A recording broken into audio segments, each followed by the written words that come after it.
Baik, semuanya selamat pagi. Assalamualaikum warahmatullahi wabarakatuh. Baik, jadi silakan ketua kelas untuk memulai pelajaran pada pagi hari ini dengan berdoa, memimpin berdoa, silakan.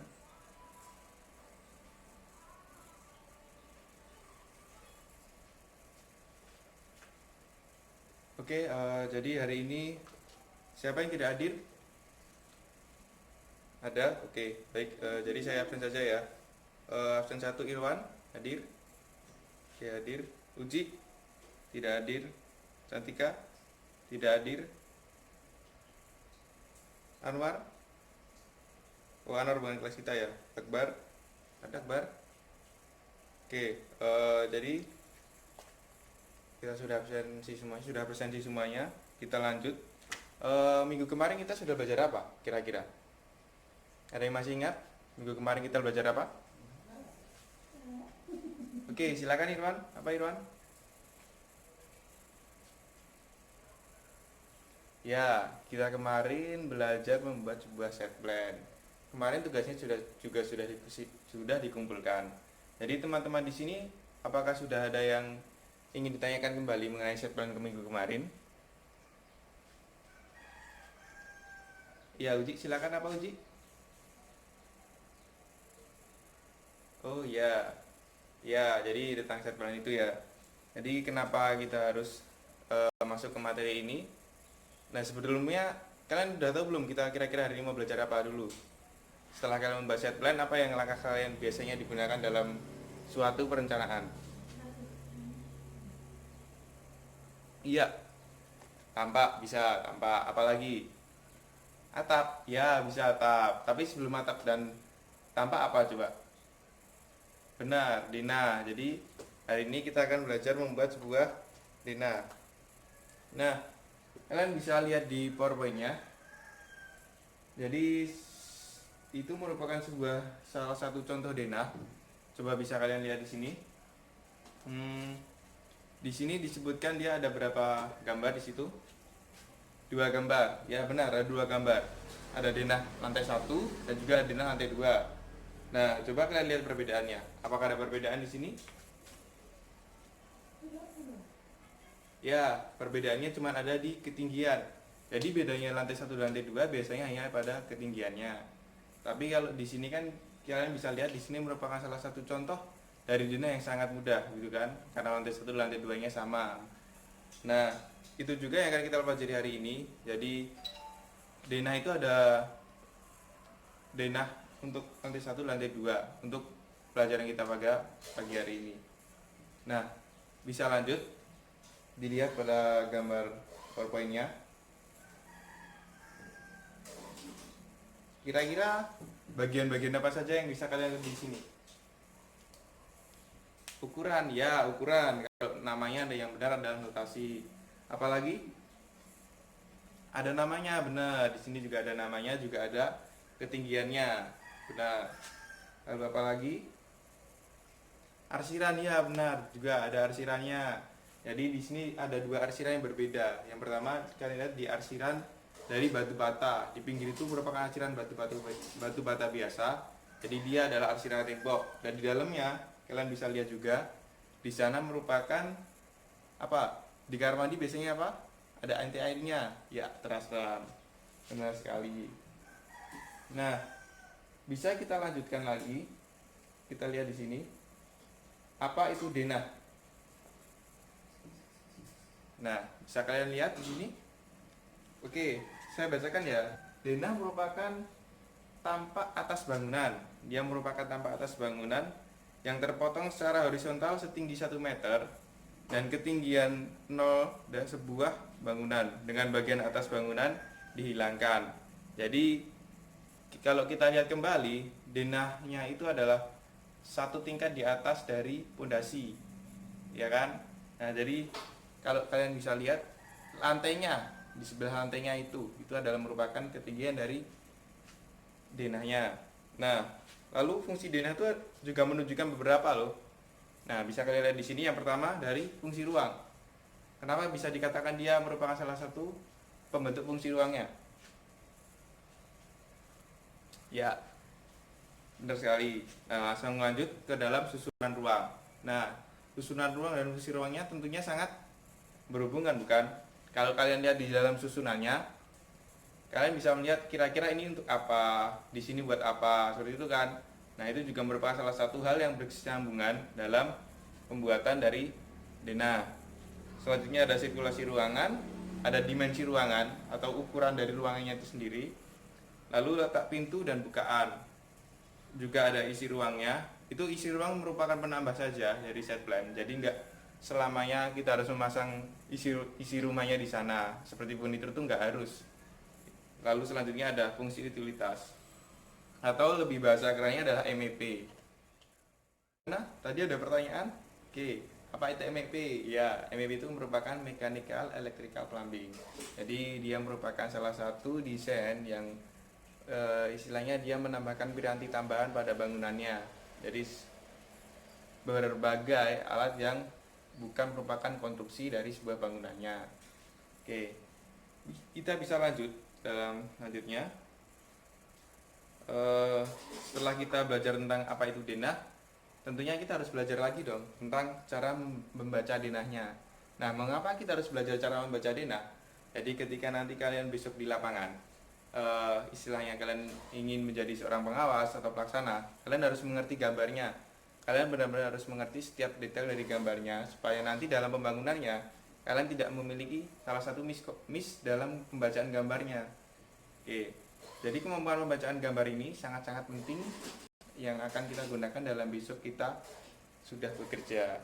Oke, kita bisa lihat yang paling pertama dalam membaca denah yang harus kita perhatikan adalah baca judul dari denahnya sendiri. Nah, setelah kita membaca judulnya, perhatikan keterangan-keterangannya. Jadi bukan hanya judulnya saja yang kita pahami, tapi kita juga harus memahami dari setiap keterangan yang ada di dalam gambarnya.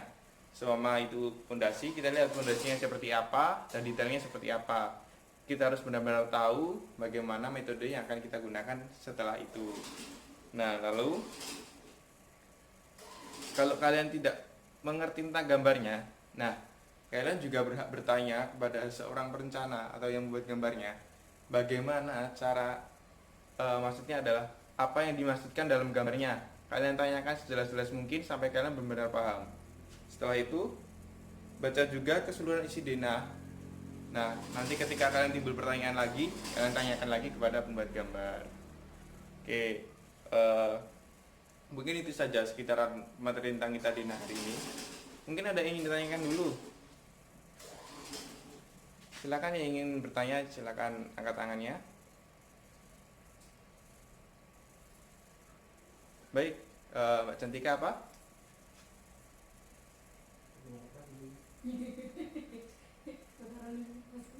Oke, bagaimana cara memahami yang cepat kalau itu ingin segera dibangun? Ya, seperti yang tadi sudah Bapak sebutkan tadi, kalian juga harus membacanya dengan sangat cepat, tapi juga harus mengerti tentang gambarnya. Mungkin tadi sudah saya jelaskan ya, atau mungkin tadi Mbak Cantika ngantuk atau bagaimana? Ya. Oke, baik. Masih ada pertanyaan mengenai denah?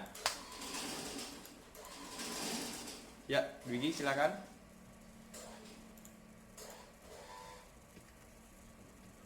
Oh ya, pertanyaan bagus. Bapak juga belum sempat menjelaskan bagaimana penyekalaan yang benar. Oke, jadi dalam gambar ini biasanya dalam sebuah denah yang biasa kita gunakan adalah 1:100. Kenapa kita menggunakan 1:100?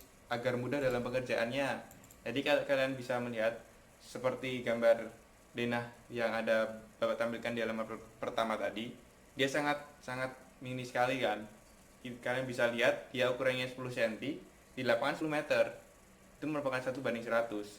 Jadi 1 cm berbanding dengan 1 meter. Begitu. Kenapa 1:100? Karena 1 cm merupakan 100 cm di dalam lapangannya. Nah, itu merupakan salah satu skala yang benar. Tapi dalam pelaksanaannya ada juga yang menggunakan skala 1:200, 1:500. Tidak masalah, tergantung dari pelaksanaannya.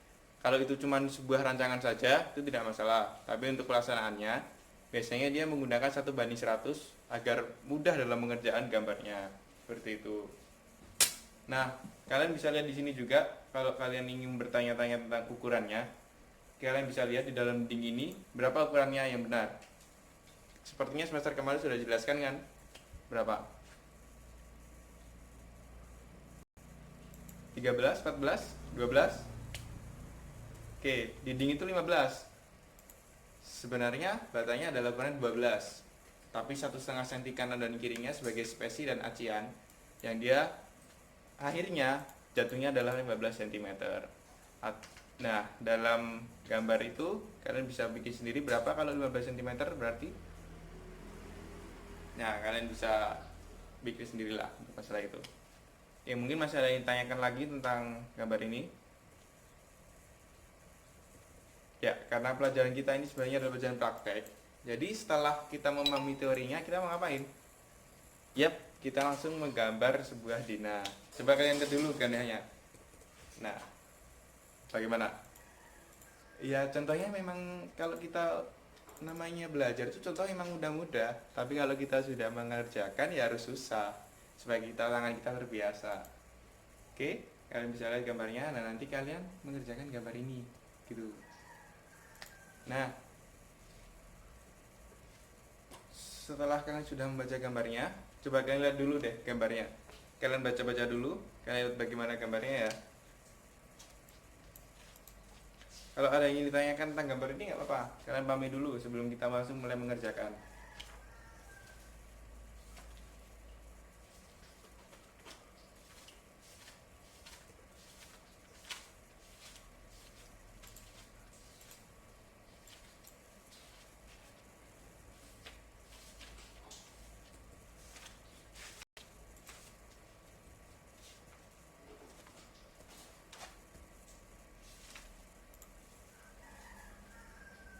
Oke, dari pelajaran kita hari ini, apakah dari kalian sudah mengerti dan sudah mulai paham tentang pelajaran hari ini?